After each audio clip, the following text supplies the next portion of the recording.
I'm Dana Austin, and this is Next Level Awareness.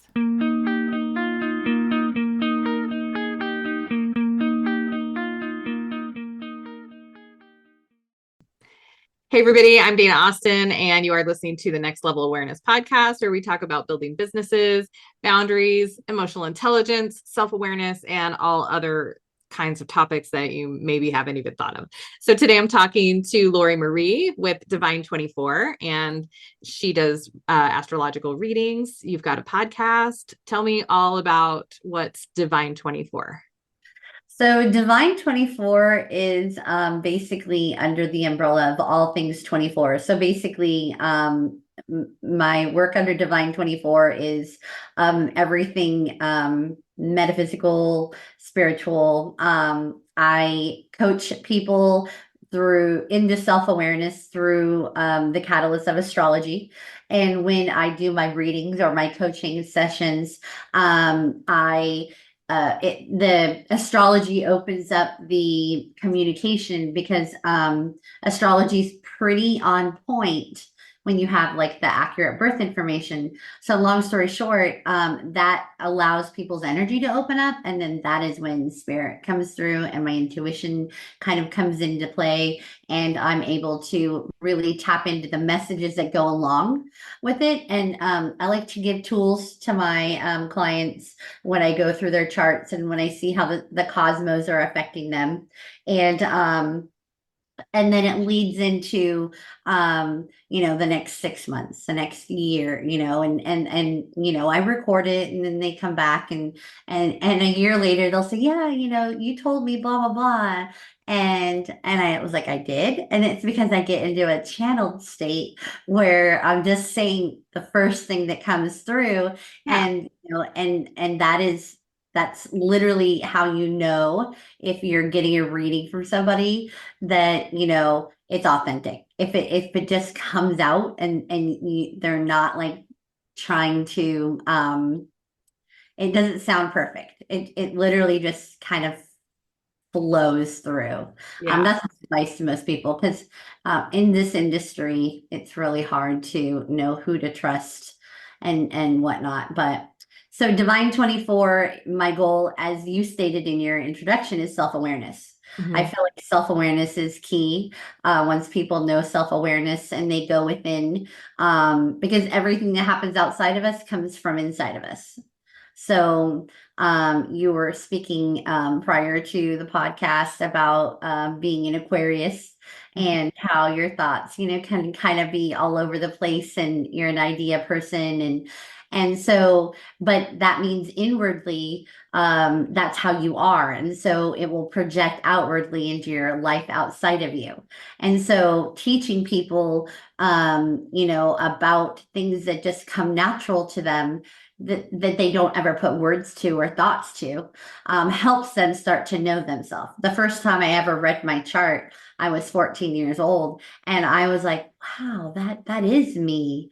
Like, oh yeah. And then I started to learn about myself, and the next step is to know that you're not stuck. You're not always going to be like that. Now that you know, and it pops up in everyday life, it teaches you to be more mindful. So Yes. and that's really goal, is to be self-aware so that you're mindful in the moment. Knowing is half the battle. When you were a kid, did you ever watch the Super Friends? Super Friends. I don't Had remember. like Wonder Woman and the Invisible. Probably. Yeah. They would do a break in the cart between the Saturday morning cartoons, and they would come on, and they're like, knowing is half the battle. And it always stuck with me, and it's true. Yeah. Once you know yourself, it Oh, yeah. really is half the battle. I wholeheartedly agree with that. That's kind of why I started this podcast, because I just feel like like I said before, and I've had my mother-in-law on the podcast. She's also an astrologer, and I love talking to all kinds of different people about this, because I just feel like, nobody, when we're growing up as kids, there, like, you just didn't hear about people talking about self-awareness and just understanding who you are as a person. And so I think I mentioned earlier before we started recording that I just, as a kid, I felt like I knew a lot of people. I was in a small town. I just never really felt like I fit in. And I really kind of would have like one good friend at a time. So I didn't like being in groups of people. And I still, even as an adult now, I feel like being in a big room, I don't necessarily want to be the center of attention. I don't necessarily want to be the main speaker or anything. I don't need all that. But I do find myself where I'll start talking to one person, and I feel like one-on-one is very like, that's where I really thrive for some reason. And so I've kind of stuck with it. But yeah, like understanding yourself is half the battle, because once you do understand, then you can use those things to your strengths and actually apply that to your life. Because the whole time, if you don't know, you're just like trying to figure out why do I do this? Why is this such a struggle for me? And if And you just find out, you yeah, repeat the same problem over. So yeah, you hear about people and their relationships, and they yes, have the same types of relationships over and over, but they don't learn from them. They just go right, in the next one. But yeah, if they start to catch their patterns, yes, then they can stop it. yeah. And so I was saying about that birthday book. There's a birthday book out there. It has every day of the year, and the meditation on not meditate, well, there's like every day has like its own little specific like kind of advice or whatever. And each day has the day of something, and mine is the day of the cool quip, because a lot of times stuff will come out of my mouth before I've actually really had time to think about it. And a lot of times it's hilarious. Like I'll just say something and it's just like people will just be like, oh my gosh, that's so funny. Like, and I didn't even think about it. It just kind of came out. But a lot of times the things that come out of my mouth can be extremely harsh and hurtful. And so like that's the thing on my day. It says like the cuts made with the tongue are like harder to heal than those with a knife or something like that. So and so then I've learned that like I kind of have to think about before I say something, like how's this going to be received. And then because I never ever intentionally say something to hurt someone. Just that's just not me. I obviously, you said something also But it about my comes from chart. a place of authenticity. Yes, The fact that you say things that are on your mind and you don't candy coat and you don't like try to find the right words. yes, Finding the right words can be graceful. Some people have natural grace, yeah, but those who just kind of say it, they're being authentic. It's the one, and what happens is if it offends somebody, all you did was trigger a wound for them, which hopefully, with a little bit of help, they have self-awareness and will realize what the trigger is. I think that blunt directness is a superpower. It's just maybe learning a little grace. yeah, yeah, I think so. So how do you find when you start teaching people about the self-awareness and like explaining stuff, do you feel like people, is it hard for them to understand sometimes, like, or No, I feel like I'm a communicator at heart. So I feel like I know how to find the right words. And especially if I'm tapped into their energy, I can try to say it in a way that maybe they will understand. Sometimes you would have to, for a lack of a better word, dumb it down, but you're not really dumbing it down. You're just shifting your energy to match theirs so that you could say it in a way that they would understand. And so really, it's about finding a metaphor, tapping into, their life experiences to find the right words to help them. And sometimes they just don't. They just don't get it. But I believe in planting seeds. So just having the conversation, it's in their brain now. And then, it leaves for another date where they'll hear it again somehow, or yeah, they'll read it again somehow. And they'll be like, oh yeah, and it'll give them that aha moment. So yeah, I don't feel like any conversation is ever wasted hmm, because of the fact that it's a planting it in the subconscious, and when they're at that emotional state or they're ready to receive it, it'll come to that forefront. I mean, we've all had aha moments and we're like, yeah, and they're amazing. I mean, they're my favorite thing. But it feels good to know that when I do a reading with somebody, sometimes it won't register in the moment, but it will later. So, I mean, Yeah. That's Yeah. kind of, yeah. Well, I've definitely had that where, I've gotten a reading from my mother-in-law or something, and she very much what you said, it's like, when somebody's being authentic, because I've seen that where like she says stuff and then she doesn't have she doesn't remember. So we always record it and she doesn't remember later, but she's just getting those messages and they just come through, and it's like, and sometimes it'll be within a week or within a few weeks, or I mean, but something usually, and I'll be like, I'm pretty sure, and I'll go back and listen again, and I'm like, yep. I mean, and it's you can't get so specific necessarily, but you just can't deny the fact that it's there. So you just said that she too will give you a reading and then she won't remember it. Mhm. And so that means that she is an open channel and she's Yes. just channeling source and flowing through, right? Yeah. Well, you were saying that, or we were talking earlier about your chart, and I was explaining to you how you have Neptune in your first house, and then, how you are kind of all over the place, or how you don't like crowds, but maybe we'll have one friend at a time, right? It's because with Neptune in your first house, you maybe recognize or don't recognize that on some level you're sensitive. You are sensitive, and you are open to source. And that's why all these ideas flood through you all the time, because your crown chakra is wide open Uh-huh. and the source just flows through you. So I try to explain to people, and I am in the process of writing a book to basically explain that all knowledge, not like textbook knowledge, but like wisdom knowledge, is just channeled information from source. So like there's some kids that are born and they're like 5, 6, even younger at times, and they have this knowledge and you're like, where did you get that from? And they're just channeling it from source. But that boils down to art. That boils down to people that are really good at athletics, and people that, everything is channeled energy from source into creation. So I listened to this really awesome podcast the other day where they had a guest on who had a near-death experience. His name was Vinny, and I'll leave all the details out. But at the very end, he said, "And in my experience, he's like, I seen the future." And he's like, and when I seen the future, it was people coming together, connecting with people of the same vibration as theirs, living in, tribes or communities, in sacred places and on the earth.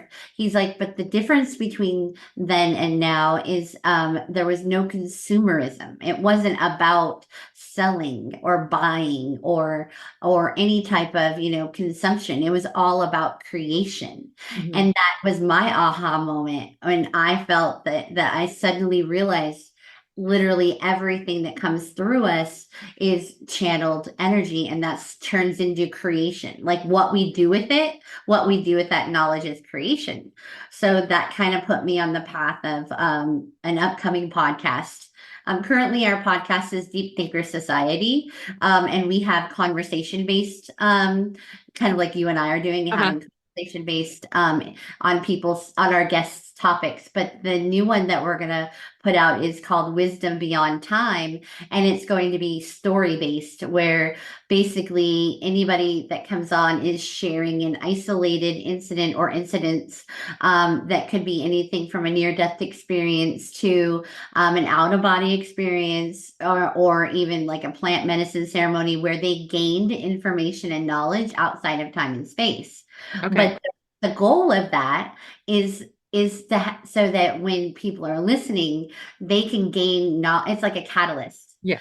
They can gain knowledge from a source that they may never have, and aha moments from a way that they never had before. Yeah. And it's just more like those incidences are just channeled, but in a different realm, so to Right. speak.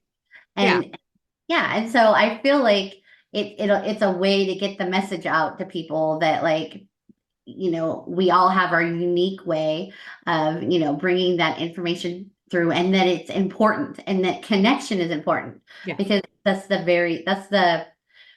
think that's the biggest challenge our society has right now, is Yes. that we're so divided. But I think that one by one, as we start becoming self-aware and we start realizing that what happens outside of us is what's going on inside of us, and we start making those changes, that eventually things are going to just completely change. Yeah, I can see that. And I definitely agree, like, because that message comes through one person, and if that one person doesn't go tell someone about it, then but you've got that creation part where, like, if you can tell the story and then other people are getting it, then you're, instead of sitting in a room telling 5 people, you're sitting on a podcast telling potentially hundreds of people, and they're all getting the same message. It's just the way to get it out. And it kind of is interesting that, I mean, if you think about it, like, we've talked a lot about the age of Aquarius, and Aquarius being technology and a lot of that. So it just makes a lot of sense to me. But Yeah, and if you look at it too, so AI is a big thing right now, right? yes. But and then people are, some people are like doing the fear mongering in regards to AI taking over the world, blah blah blah. But really, if you look at so we are just consciousness and we're just experiencing it in a physical body, right? Right. But Dolores Cannon was a quantum healer, and she wrote many books on her clients who she would take into the deepest state of awareness, and they would channel awareness of consciousness in what was thought to be other timelines or other worlds or whatnot. But really what it was is it was them becoming aware of consciousness somewhere else. So there were times where they were describing it, because we're filtering it through a 3D mind, right? And out into this world. And in order to understand it, it doesn't always articulate right. People say, I can't find the right words to describe it. But one incident that I talk about often is where they're describing it, and it comes to find out that they were literally just consciousness floating through the air, and they were like maybe a molecule or dust, but they were experiencing everything. They didn't have a physical body at all. And then there was other times where they were in another world and another being, and everything was hard to explain too, because we can't articulate that in the 3D mind. So the long story of this is that we are channeling consciousness, but we could tap into any of it at any time. And so, like, when people read books and they relate to that book, they're like, wow, I feel like I've lived that before. Like, I feel so connected to that. Or when they watch a movie and we get so sucked into it, we feel like we become a part of it. It's because, how when you hear people say we're all connected, Mhm. well, that's because we all are connected. It's to the point where we literally have all experienced each other's lives and consciousness and awareness and channels. There's no words that have never been said before. There's no experience that's never everything all at once. Right. All at once. And so when we connect with somebody else, that's the connection. We've experienced it before. It's familiar. So now we're connected. And that's the end goal. The end goal is to be open channel of source so that we can all interconnect to what's familiar. But right now we're in a 3D consciousness where we're pushing each other away. Mhm. But once we start realizing who we are, and that's why they say wake up, we're Yeah. waking up. It's because we're waking up to becoming aware of our consciousness. Mhm. And we're not really individuals. We're really just looking at a mirror of a projection of a projection of a projection. Does that make any sense? I think so. Yeah. Yeah. It's It kind of does. wild. It's kind of hard to grasp It it. is. It is. It's like there's like, yeah, I could go down a rabbit hole, like, just thinking about that stuff, because that's just how my mind works. Yeah. So um yeah, I'm an idea person. So even just thinking about, like, I have to stop myself sometimes from thinking about stuff, because I'm just like, I can't go down that road right now. I have to stay here. So imagine then people that also, because we all have unique ways that we experience it. So let's talk about those that are mentally ill. Uh-huh. and they're hypersensitive or they're hyper aware. But guess what? They're aware on multiple levels at multiple times. So they're hearing voices, and well, guess what? They really are hearing those voices because their awareness is in more than one reality at a time. And Mhm. there's really nothing wrong with them. It's just that this 3D reality is so hard to like interpret. People say, feel it from your heart, and but we get into our mind, right? Well, the mind is the ego, and the mind are our detriment. That's what makes this experience so challenging. Yeah. Like, we have to turn our mind off. For you, I don't think it's always your mind. I think that you just are so open up there in the brain area, in the chakra area, the crown chakra, that so much comes through, and it's all just like all these little brain waves are, getting triggered, and neurons, and you can see all the different directions, and it makes you want to go all those different directions. Yeah. But you're here and now, and you need to be grounded in order to like experience. And that's why mentally ill people struggle, because they don't know how to stay grounded when Yeah. their brains are grabbing all that other information at the same time. Yeah. Staying grounded is hard. It is. It's Yeah. really hard.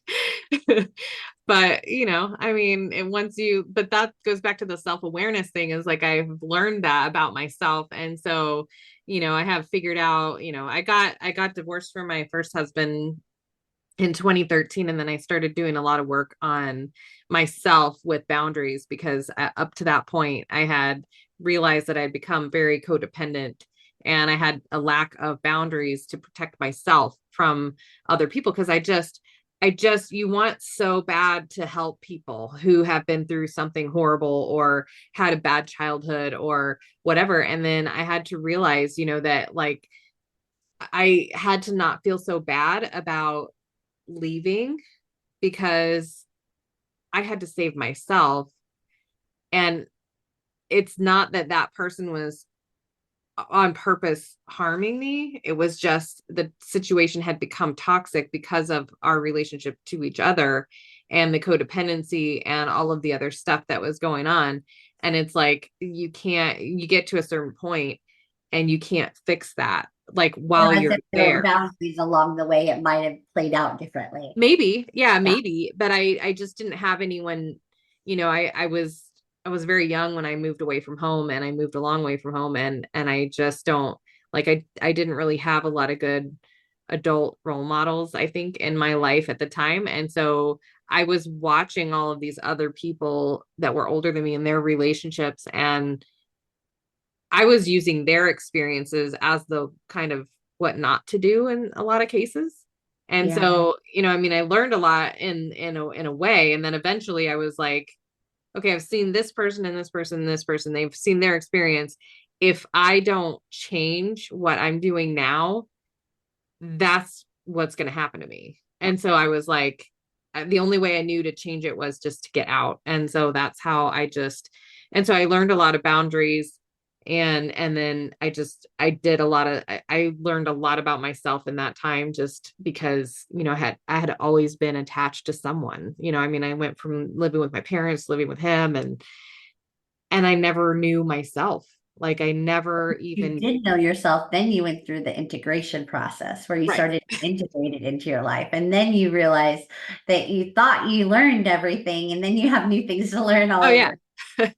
Right. There's always more to learn. I mean, Yeah. there just always is more to learn. And I think that's what I think more people need to realize, that is like, you know, If because I you looked think around when you I have think I was probably anything, like in my early 30s, and I was sitting there going, is this really all there is? Like, is this what life is supposed to be? Like, you just get a job and then you have some kids, and then you just do this for 20 years, and you go to the same job every day, and you do this, like, that's why people feel like a rat in a wheel, because they're yeah, literally living the same life over and over again. It's Groundhog Day over and over again. If you don't, and then so, like, once you start learning how much more there is to learn out there, and then you just like keep going on that, it's like you should kind of become a different person every 5 years if you're doing. that's why people need to travel.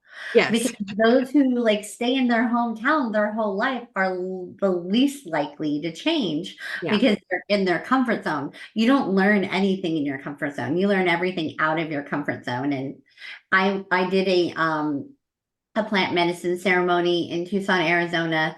And the takeaway for me in that was I need to learn and to tell others is we need to learn to be comfortable, uncomfortable, because that's where you learn. So like we don't need to numb every pain. We don't need to take ibuprofen every time we have a headache. We don't need to have wine every night to unwind to let go of the day. We need to sit on our couch and feel what we went through in that day so that we could process it and let it go.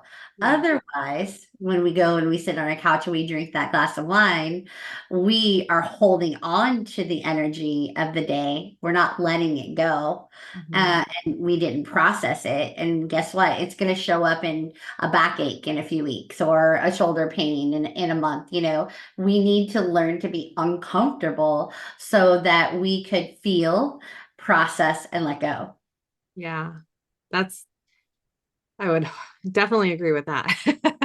And people don't want to. We live in a society where we Google all our symptoms. We Yeah. Google, like, what's wrong with me? Why is it like that? Well, if there's something physically wrong with you, your body is telling you, it's screaming at you Yeah. that you have trapped energy there because something's out of whack and you didn't process it in the past. Yeah. So, that's why we need to just suck it up sometimes. And some people are just so sensitive that they can't. Like my daughter has a sensory processing disorder, and she can feel and think, and she's like hyper aware and hyper focused, and she's like hypersensitive with touch and hypersensitive with taste, and so she doesn't know how to self-regulate because she's overstimulated in all those senses. Yeah. So on that note, that's where drug addiction comes from, or that's where alcoholism comes, into play, because they need something to like even keel so that they can live in our society. It's we live in really unique times, but I think that as we start to recognize what is happening and we allow ourselves to feel it, look at our shadow, look at our flaws, you know, once we allow and once we see it, we might not like it. I went through a phase. You were talking about how, you went through your learning. Well, for me, for many, many, many years, I wouldn't even look in a mirror. Like I would look in a mirror to get ready, but like if we were in the grocery store or no, like the department store when they have like the mirror in the middle aisle, I would never look. Or if I was like not feeling good about myself, I would look in a mirror, but I would kind of look past myself, because I wasn't feeling good. And so therefore, why would I want to look at myself? Mhm. Right. But once I allowed myself to do that and started looking at the things I didn't like about myself, I started realizing it wasn't half as bad as I thought it was. And I was the one focused on it. Nobody else was focused on it. Yeah. And so but when we focus on it, we amplify it. So then Yeah. other people bring it to our awareness. And then they're like, you know, they might not have even have said it if we hadn't been like projecting it. Right. I've definitely had that experience too. Definitely. Yep. And I think I've gotten a little bit better about that myself lately. And part of it, some of it I just think comes with age, comes with just getting Experience. to the point where you're like, you know what, I just don't care to be so upset or uptight or whatever about that thing anymore, because then when you start to realize, and that I think I just said this the other day. So I'm part of the leadership team for I'm a financial advisor, and then we train our agents on stuff, and we were talking about just time management, like, and how it's so easy for people to just get sucked into like all the other things that are going on because we run our own schedules. Um and I think I said, like something to the effect that, you're not that important. Like we make ourselves, because we're having this experience and we're in our head and it's my consciousness, I'm the center of the universe, right? And But so you know like what? You sort of are.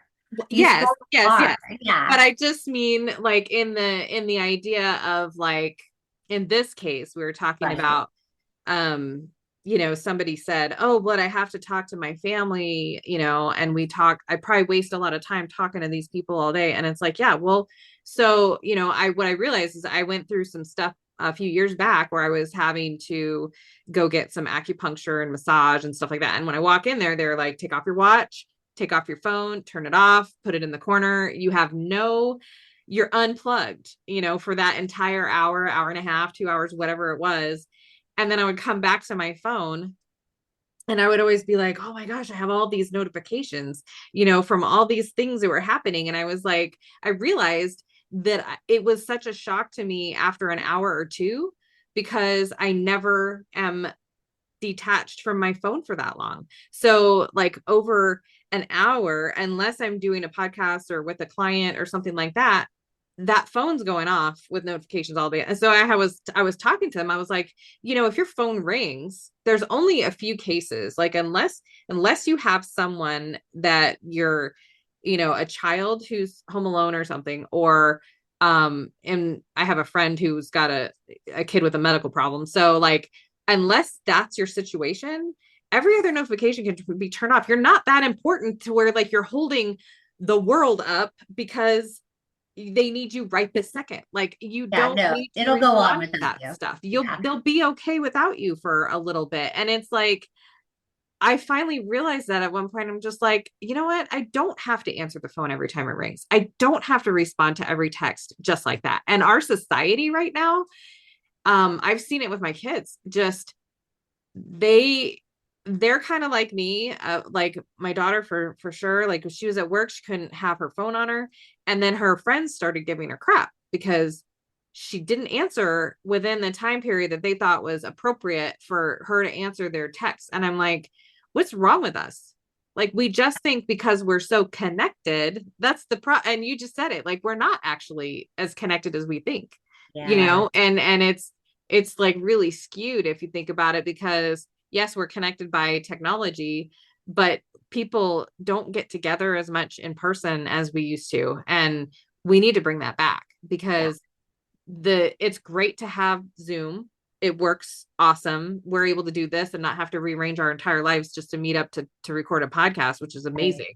But at the same time, like you and I could almost get more out of a conversation if we were face to face together in the same room, because you can Well, feel my energy more. yes. And But that's what we're not getting from people, is like we just aren't getting the well, when full you effect. text somebody, there's only words, right? Yes. Or when you write an email, there's only Yes. words. Well, where's the tone in that? Where's the body language in the way it was Exactly. received, And there's so much miscommunication when you text or when you write. And I learned that in college in a speech class years ago, when he was like, we need conversation. But I feel like in general, like language, even the spoken word is so limiting because we put our own definition to words. Yeah. And then there's multiple definitions to words. And then the way you relate to a word might be different than the way I relate to a word. So really, if we're in the same room together and we're saying something, you should be able to feel what I'm saying along with what I'm saying. There's so many facets to Yeah. it. And I really feel like someday, and maybe not in our lifetime, that we won't need words because we'll finally be connected enough that we could just be in each other's presence and kind of know Mm-hmm. someday. Like Yeah. sometime. And I believe it'll be in the Aquarian age for sure. Yeah. Well, I mean, Or the Aquarian age might be the catalyst, because I can imagine it actually happening in the Pisces age, because Pisces are feelers through and through and super psychic and intuitive. And so, yeah, that might be, but I don't think I'll be around in the Pisces age. Not this me, but yeah, yeah, right. Yeah. I know. It's just it's really interesting to think about all that stuff. And so you always like you talk to people and then you come back later and see how they're doing and check in with them. And so like, tell me about your coaching and all that stuff. Yeah, I believe that any session I have with somebody is a coaching session. Mm-hmm. Some people come and that's specifically what they would want, Okay. but I literally in my readings, I still feel like it's a coaching session because, I start to channel what comes through and it gives me the advice on, what they need to hear and what they need to process. And then I try to find tools that help them go down those, steps. I'll, if it's a healing thing, I might ask them if they want to do energy work on another time, or I might tell them that, spirit is already doing it in the moment, or I at times can do it without even, using my hands around their energy.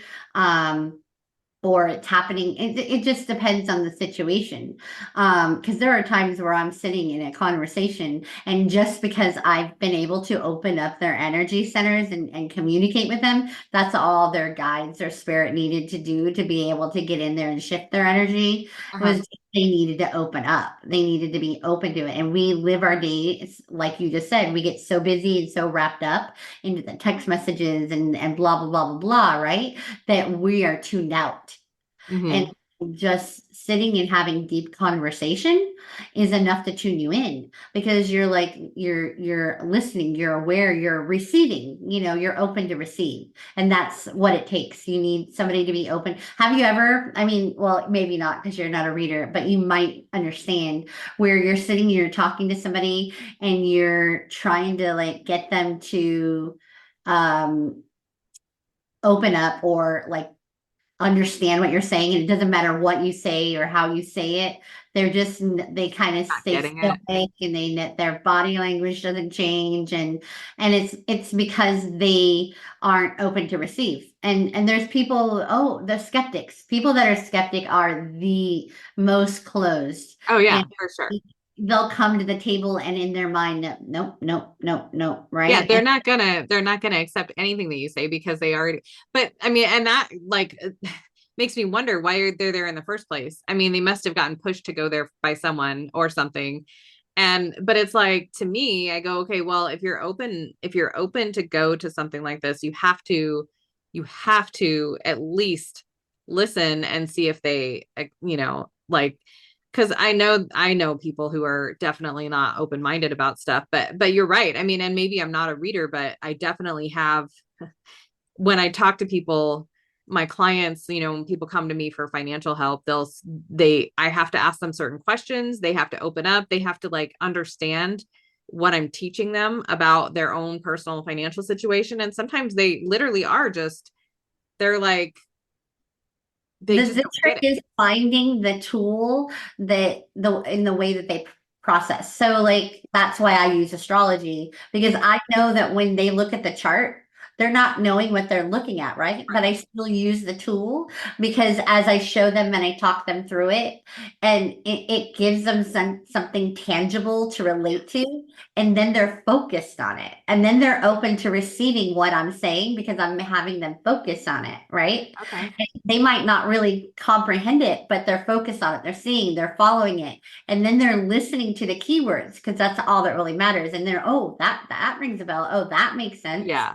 Right. And those little opens open like in Yeah. time and conversation. And so maybe with your clients, for example, if you can't get them to take it, maybe you need to find that tool that opens them up to like, do they need to see a chart? Do you need Yeah. to like show them and open them up so that they can grasp onto what you're saying? Yeah. And if you could just get a little inkling of the open, Yeah. and then it's just it goes from there. That's why I use astrology. Astrology is my passion because it woke me up, Mhm. and I feel like it's what I want to use to help wake other people up. But you don't necessarily need it. You just got to find what it is, what a person's passion That is. connection. Yeah. Yeah, Yeah. No, connect. I definitely see that. I was gonna ask you something else. Do you want to show? I mean, because I could probably post the video of this on YouTube. So if you want to share your screen and show my chart, because I know you had it pulled up there, and then that way you can kind of like give an example. Sure. Um, Can you see it? Yep, I can see it. Okay. So, let me get rid of a couple And little. this is like just to for people who maybe don't know. Yeah. This is my natal chart, which is going from this is the time I was born. And so this is my like what would you call this? I So know this is your natal chart. This is your birth wheel, your natal chart. And so what we're looking at here, so okay, this is how I explain it. Mhm. When we're born and we take our first breath from wherever we are on the planet, okay, we take a snapshot of the cosmos right above us at that exact second. And wherever the planets are, whatever constellation the planets are passing through at whatever degree. So all constellations on this chart are 30 degrees apart. So there's 12. So that's 360 degrees apart, right? So you take a snapshot and whatever, maybe it's like just barely into Aquarius. So it might be at like 3 degrees in, or it might be like, almost all the way, and it would be like 29 degrees, but you're not quite, into the next sign yet. So that's what the numbers are. And then these little glyphs are basically the symbols for each planet. Mhm. So, and they're pretty self-explanatory. So we know you're an Aquarius. So if you can, does it show my arrow? Sure, yeah. Mhm. Okay, good. So this right here is the sun. So the very moment you were born and you took your first breath at 2:09 a.m. in Bloomingfield, Iowa, the sun was 25 degrees in Aquarius. It wasn't quite into Pisces just yet. But guess what? You're not just your sun sign. Mhm. There are other planets that are up in the sky. There's Mercury, which is right here. Mhm. And Mercury, the glyph is like this because Mercury is the communicator. So if you can see, it looks like it has antennas. Yeah. And Mars is the warrior or the male of the zodiac. And this is like as if it were maybe an arrow that it's shooting, to provide. And then Venus right here this is the female. Mhm. And then Neptune, the planet Neptune is like King Poseidon, of the ocean. And then we have Uranus right here, and Pluto right here. And sometimes there's different glyphs. You might see this look sort of like a P at other times. And then this right here is the moon. And then this is an angle. This is called a node of the moon. So those are very important angles, not necessarily a planet. And then this is Saturn, and then Jupiter. And then this is also an angle. It's called the part of fortune, which, shows you where you have fortune in your chart.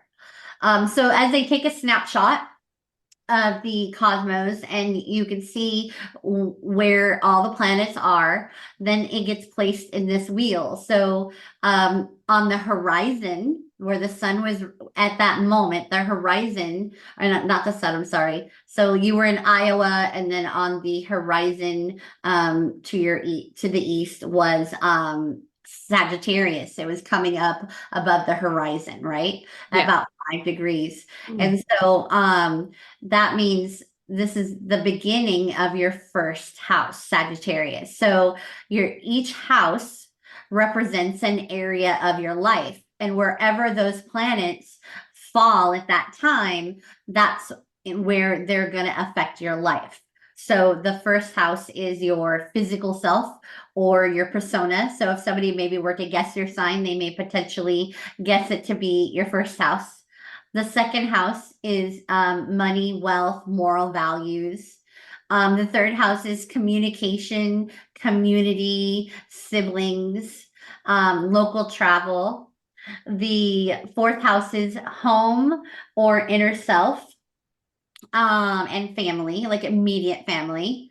And then the fifth house is children, romance, fun, creativity. The sixth house is your health or your everyday life. How you are in your everyday life or your job per se, not necessarily your career, but maybe the jobs that you do. The Uh-huh. seventh house is your close partnerships. So it could be your work partnerships, it could be your significant other, but you're close, maybe your very bestest friend that you're practically in a relationship with. And then the eighth house is the house of transformation. It's the house of like taboo, sexuality. It's the house of other people's money. So you find bankers or realtors often in here, but you also find transformative healers or astrologers in here as well, or people that have like sexual addictions or, very open about sexuality, or the opposite, fearful. Mm-hmm. And then the ninth house is higher education, higher wisdom. So it could be religion, it could be spirituality, it could be college, it could be foreign travel. You see people often have placements here when they live somewhere other than where they were born. And then the 10th house is your career and your public image. The 11th house is your friendships, as well as your hopes and dreams, and then any large organizations or humanitarian organizations. And then finally, the 12th house is your unconscious. So, like what lays beneath the surface, as well as your dreams. It's also hospitals and other, like in prisons, hospitals, anything that like restricts you from like being out in the world. So that's like our subconscious. It goes on below the surface. Okay. Interesting thing really quickly is each house, each planet all correlate to a zodiac sign. So they're ruled by it. So Mhm. all of these dynamics we just talked about is why we're never just our sun sign and we're never just our moon sign, because this literally makes a fingerprint of you. You Mhm. if you are a sun sign, that is your moon is ruled by a sun sign, like the Leo. So if your moon is Leo, you're gonna be emotional but have characteristics of a Leo. You might show your emotions a lot, so to speak. Mhm. And then the dynamics between the planets create, the distance between them also create an energy. So there's so much to astrology that people could use to learn about themselves that maybe is hidden from their consciousness, that could help, them become more self-aware. Yeah. And so I think when I explain it to people, because I'm not like, I really don't, I could kind of look at this and maybe know a little bit just because of where I've been around for the last few years. But when I try to explain it to somebody who really doesn't understand, or maybe isn't open-minded enough, or just is just like, I don't believe in that stuff.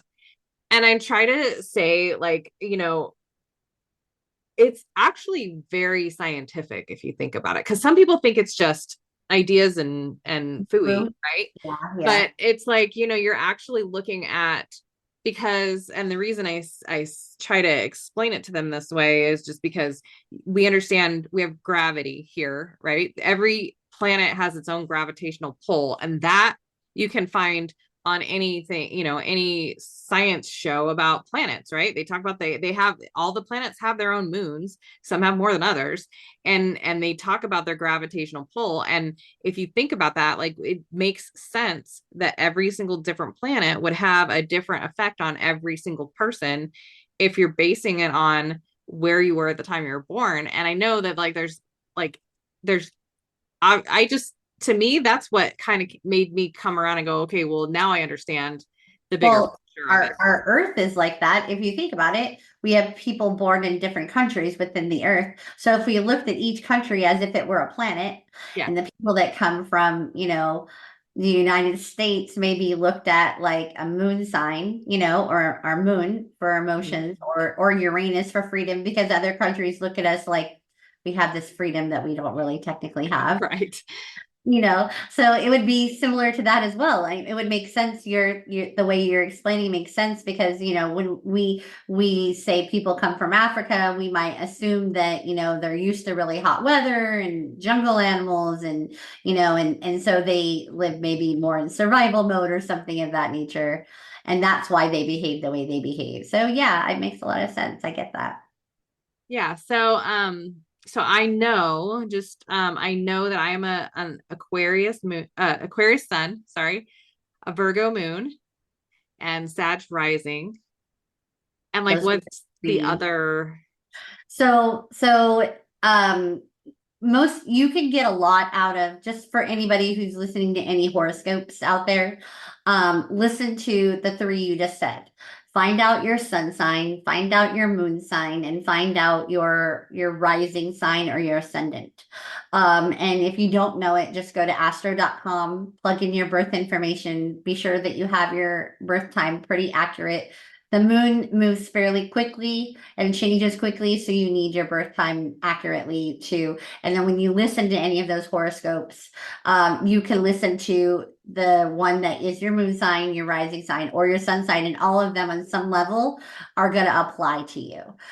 For you, you also have Mercury and Mars in Aquarius. So that means the way you communicate is like an Aquarian, and the way you use your energy is like an Aquarian. The way you use your motivational energy. So, you explained that, you get all these ideas and you feel like, you are kind of, you would love to just be a brainstormer as your career. Well, that makes complete sense, because Aquarius, the way you communicate and the way you do and who you are as a person with your sun sign is literally Aquarius, and Aquarius are the inventors, the genius, the resourceful ones of the zodiac.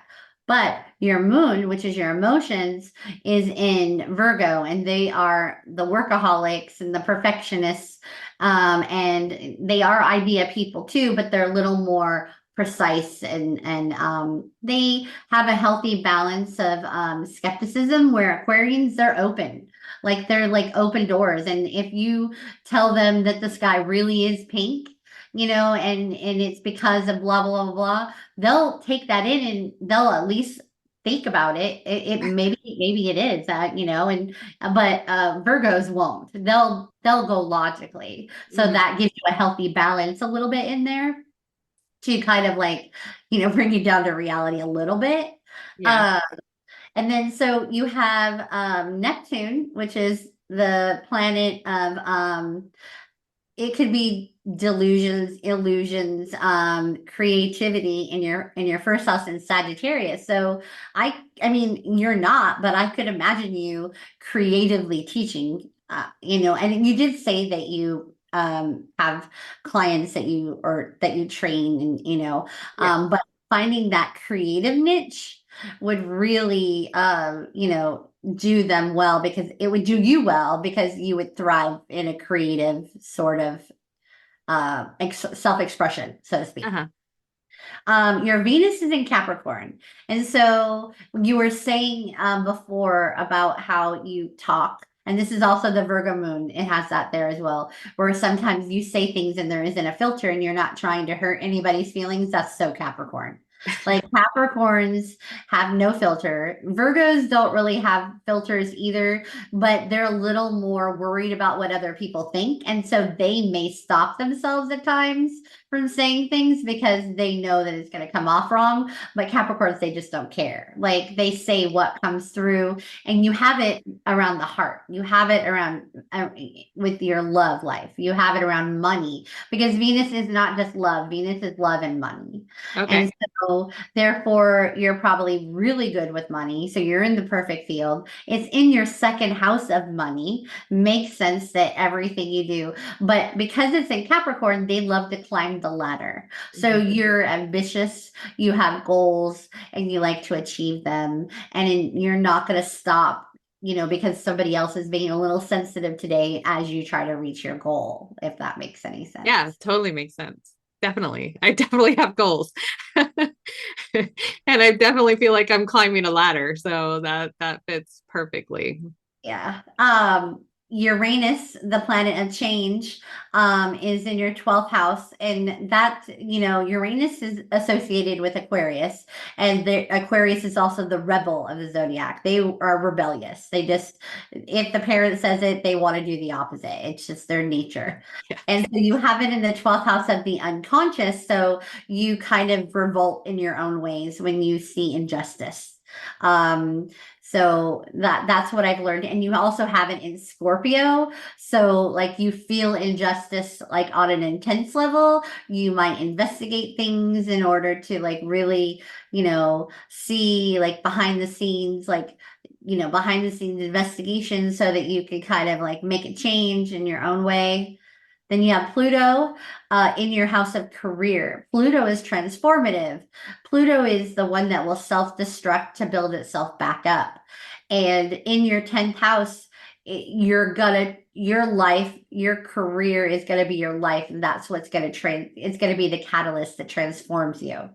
But with that, like I said, it's ruled by Scorpio, and they're kind of like the phoenix. They will literally break themselves down in order to build themselves back up. And as you were saying, you learned the hard way in the past, but you stopped yourself and recognized that if I continue on this way, I'm always going to be that way. And so therefore you hit rock bottom and you brought yourself back, and you'll always be that way. And you'll be that way in a public way, in the sense that because it's in your 10th house of the public self, is that people may learn from that within you by seeing it in who you are and how you That's like. really cool, because I actually, like, when you said that, I left my former job back in 2021, and I feel like when you said like I have to like I don't know what, like, I had to like destroy that, like I had to walk away from something that I couldn't go back to. And so like I knew when I left there was absolutely no going back. And so like I just felt that when you said it, like, because I feel like I completely I destroyed everything. And now I'm like, it's been a process for sure, but like I'm building that back up now. And so I mean, and you look at it and it's like I see all these people who have been in their lives, they've gotten started, and they didn't become who they are until their like later years. Like we don't have to do this in our 20s. Like you can start something new at any point in your life, and that's where I'm like, that's what I'm doing. So it's The really cool. observation. We're Yeah. Gen X, right? And so we were raised during survival mode. Our parents and their parents, went through poverty and war and famine, and so we were raised by them in those modes. And so, here we are now in a generation where we're finally getting to our goals, right? Finally getting to our goals. But now the generation has shifted, so we're getting our self-awareness now, but the kids that are coming in, they're coming in and learning self-awareness, and then they're going to reach their goals. But a lot of them are reaching their goals. They're diving right in, but they come in with more wisdom. Whereas because we allowed them to come in with that, we weren't allowed to live our life. Like you said, I kind of just sort of, lived in a, normal neighborhood and, vanilla families, how I think you put it. And, and you kind of went about life, but kids don't live normal lives anymore. Like it's super colorful, and there's media coming in every direction, and their brains are super stimulated, and so they're going to be different humans, and they're going to reach their goals much earlier than we reached our Yeah. goals. Well, they have access to so much more information than we did. So, that's just like right there. You have access. Like when we were that age, we had to go to the library and find books, and it takes a lot of time to read a lot of different books and find exactly what it is that you need to understand about the topic that you're learning from. But now it's like you can open up 10 different websites and read for an hour and Click a find. button on your phone and say, hey, where do I Yeah. find blah blah blah blah blah? And then you're like, Exactly. And the important thing, I think, right now is making sure that you do enough research and you get enough information from enough different places to figure out, like, you have to put all those pieces together and figure out what the truth is, because, one source of information is not necessarily the ultimate truth. And so you've got to do enough that's research to understand. That's the roughest thing about right now. So if I show you let me see if I can do that here. If I show you a chart oh, it won't let me unless I stop sharing. So basically, where Neptune is at right now in the age that we're going through, Mhm. Neptune is creating the blurred lines. Remember how I told you it was like illusions? Yeah. It's creating the blurred lines with like technology and with like the media and like so and like AI, how they can just do anything and fool us right now, right? Yeah. So that's why when my daughter comes to me and asks me a question about just about anything, if it's true, even like history, because we're learning all the time that history supposedly wasn't what we were taught, right? Yeah. Yeah. I tell her, you answer the questions, and maybe other people won't agree with this, but I say you answer the questions that they teach you out of the book because society needs you to go to school for your degree. I said, but as a human, I said, you take what feels right and leave the rest because you weren't there.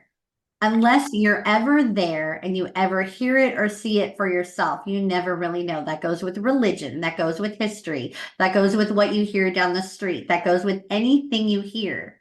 You always take it with a grain of salt, and maybe it's true, maybe it's not, and so I don't know. I can only tell you what I know, but what I know is what I've seen and heard and felt, and that to me is right. But they're really, I mean, we're at the point where very little things are facts anymore, Yeah. and what were facts aren't facts, Right. finding out, Yeah. Yeah. It's so frustrating these days because you just don't know. Yeah. So we really do need to become self-aware because in order to filter through the craziness that we're living in, we have to be in tune with our intuition. We have to, use that pineal gland and tap into our third eye and really like look beyond the words. Like I tell people all the time, sometimes you need to feel between the lines, not read between the lines. You Right. need to like feel it out, and if it doesn't feel like a hell yes, if it doesn't feel like yes, then it's not, don't do anything, just wait until you feel a yes, and Yeah. that could be from driving down the road, if going left or going right, if it feels like you're going and all of a sudden you're like, I don't know why, but I feel like I should go this way, then go that way because there's a reason why you're being drawn that way. And then we're teaching ourselves, my daughter and I, because we get irritated in the traffic. I'm out here in Queen Creek. I think you are as Yeah. well. Uh-huh. And you know how bad it is, right? Yeah. Especially with the snowbirds. And I tell, and so we're trying to make a habit of when we're being held up that, oh, well, maybe we aren't supposed to be there yet. Maybe there's a Yeah. reason, and it's not easy because of our human, Right. impatience, but it's what gets us through. Okay, well, maybe, when we do get there, that's exactly when we're supposed to be there. But if we listen clearly, sometimes I'll go a different direction Yeah. altogether and everything will be fine. Yeah. I do the same thing. There's so much road construction here and you just never know. And it's like, you go the way you think you're gonna get there the fastest, and it Oh, just you said it. like, You said think. That's it. You just said think. And that is, you go the way you think. yeah. And really, you shouldn't go the way you think. You should go the way that feels right. Yeah. I'm gonna have to do that more because, man, I just get caught up. Thankfully, I work from home mostly, and then I go to my office, which is, I don't really have to go through Queen Creek to get Yeah. there. Thankfully, because man, it is just like, oh, Once you start getting, and this is where we'll all eventually be, once we all start living from our intuition sense, and balancing it with, our other senses, we start getting in what's called the flow state. mhm, And people get in the flow state all the time. You have athletes, you have people that they look like they're running to the finish line and they're succeeding, right? It's because they learn to listen to that hell yes. They learn to listen to go in that direction. And it was something that I gradually had to accomplish on my own because, when we think we know what's best, or when we want something, but the universe needs us to go a different direction, and we're not in a partnership with the universe or God or the divine or whatever word people want to use, then they're going to put obstacles up and then we're going to fight through it. But if we listen to, channel source as it comes through us, and it says to, even if it's the most outside the box thing, you go that way because that's going to be the easier path. That's going to be the way that's going to get you there the quickest. And you might think it looks so weird over here. It doesn't make any sense. Why am I going this way? And then you go through some craziness, but eventually it brings you back around because you listen to source and you listen to that energy, and bam, it gave you exactly what you wanted.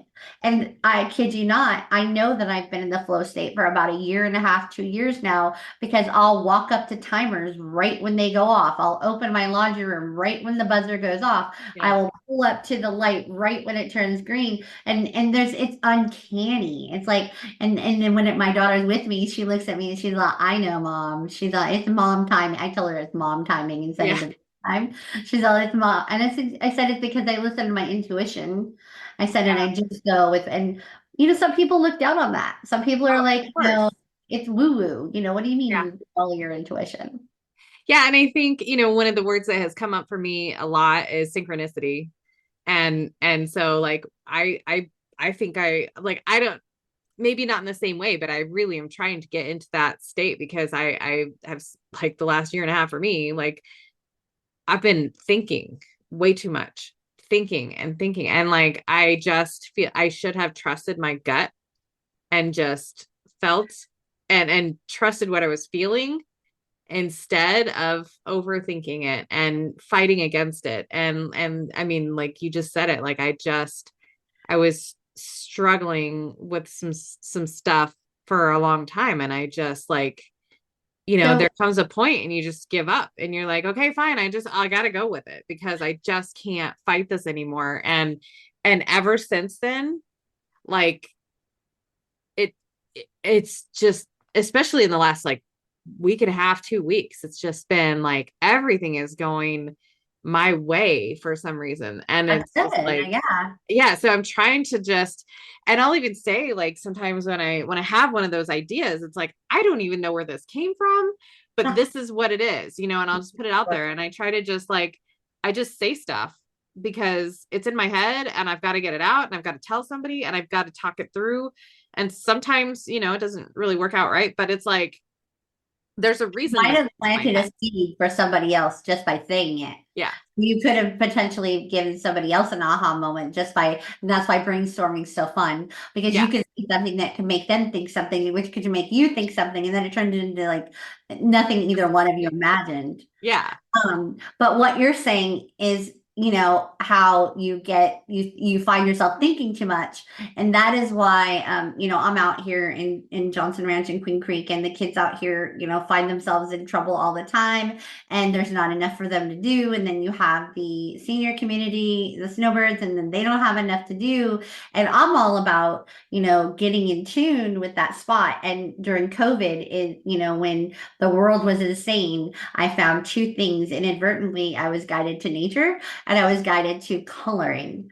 And so that leads over to I have Divine 24, but I have Inner Vision 24, which is I'm creating an art studio out of my garage until eventually I'll have a center. We'll be all inclusive and I'll partner with people in the community. But what I've learned is we can rewire our brain and our habits literally by tuning out with just coloring or neurographical art, which is, it puts you into that flow state. It puts you into that zone. And I didn't even know it worked until I started consciously doing it. And then, things started playing out for me naturally. And I'm like, wow, it's because I tuned out. I'm tuning out and I'm allowing, so when we get into a flow state, or we get into the tune out state, we are opening our crown chakras more to what comes through without our brain. So if you ever catch yourself doodling, because your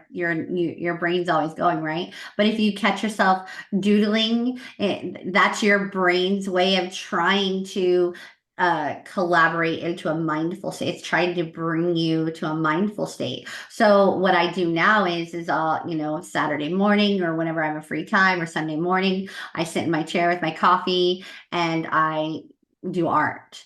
And other people do it in other ways. Some people go hiking. It puts your brain in that state. But but if you can be mindful, you can rewire your brain, because when you're in that state, you catch your thoughts. Mhm. You catch what you're thinking about, and you have the opportunity as soon as you catch what you're thinking about, because everything else slows down, right? Everything around you slows down when you're in that state. You can change your thought. I catch myself thinking about things, but then I catch myself channeling more. And I now know, because I know how to naturally get myself into that state. I now know when people are thinking about me. People pop into my head randomly all the time, and I'm like, oh, I can feel it. They're thinking about me, or they're talking about me, or people used to say if your earrings, but literally I get into that state, and then the phone will ring and they'll call like 5 minutes later, or something else will happen, and it'll be like the universe confirming, that it happened. And so that's why I try to, especially with kids, they don't even know that that's what they're doing when they're doing art, or when they're coloring, or whatever it is that you're passionate about, and you get in that state. So with art, with kids, and with older people, and whoever wants to do it, I am trying to teach them how to become mindful, how to get into that state. And it's the best thing for you. It's meditation. It's Yeah. what it is. It's meditation. Yeah, that's cool.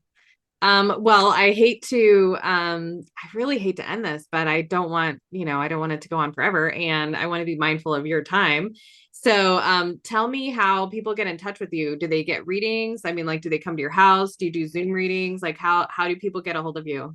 I do both. So, for, services, they can reach out to me through divine24.org. And if they live in the Queen Creek area, I could do it in home. I will start up the mindful art. It'll be art in general. It won't be, I think mindful takes away from it, and they think that it's something else, but it's really fun, creativeness. But I'll be doing it in the home in the winter when it cools off. But I do readings. I'm doing an astrology class for beginners in the end of June. So if they go to divine24.org, they can see that there too. And if they just want to listen, have some seeds planted through conversation, evolve24.org is where our podcast is at. It's called Deep Thinkers Society.